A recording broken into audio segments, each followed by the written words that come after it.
Après son vote par le CNT et sa promulgation par le président de la transition, la nouvelle loi électorale fait l'objet de vulgarisation à travers le pays. Une délégation du CNT est à Toudani pour l'exercice d'application avec l'ensemble des acteurs de la vie publique. Car tous sont convaincus qu'une meilleure compréhension de la loi facilitera sa mise en œuvre. L'innovation majeure, effectivement, c'est la création de l'autorité indépendante de gestion des élections, qui désormais va prendre en charge le processus électoral de notre pays en lieu et place de la CENI, de la DGE et bien sûr une bonne partie des compétences du ministère de l'Administration en matière d'opération électorale, mais aussi et surtout attendre la réforme constitutionnelle pour que à l'aise soient transférées les compétences de proclamation des résultats définitifs des élections législatives et de l'élection du président de la République. Je voudrais particulièrement demander aux partenaires techniques et financiers de nous appuyer dans le respect des dispositions législatives et réglementaires régissant l'organisation, le fonctionnement et le contrôle des élections au Mali.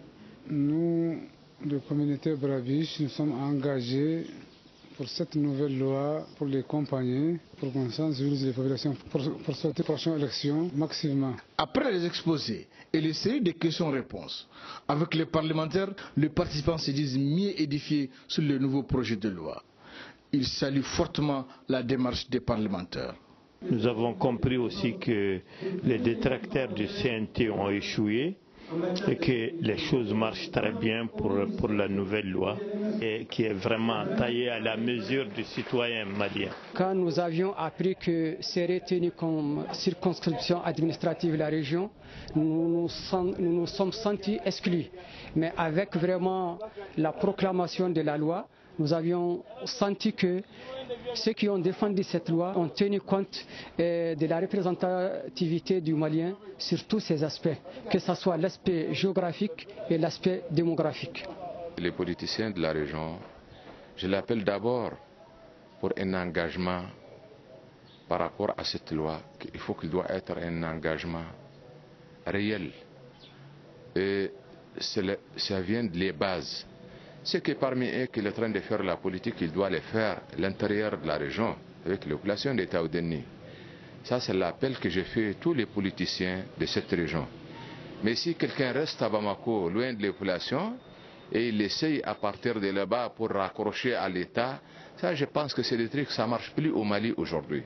Tout ce que les populations proposent, c'est ça la réalité, notre préoccupation à nous. Donc si c'est pris en compte, c'est-à-dire que vraiment on est très content. L'objectif visé dans l'adoption de cette loi, c'est simplement l'apaisement politique au niveau du Mali. C'est de faire en sorte que cette transition sorte par la grande porte, qu'on aboutisse à des élections apaisées, qu'on aboutisse à des élections acceptées par tous.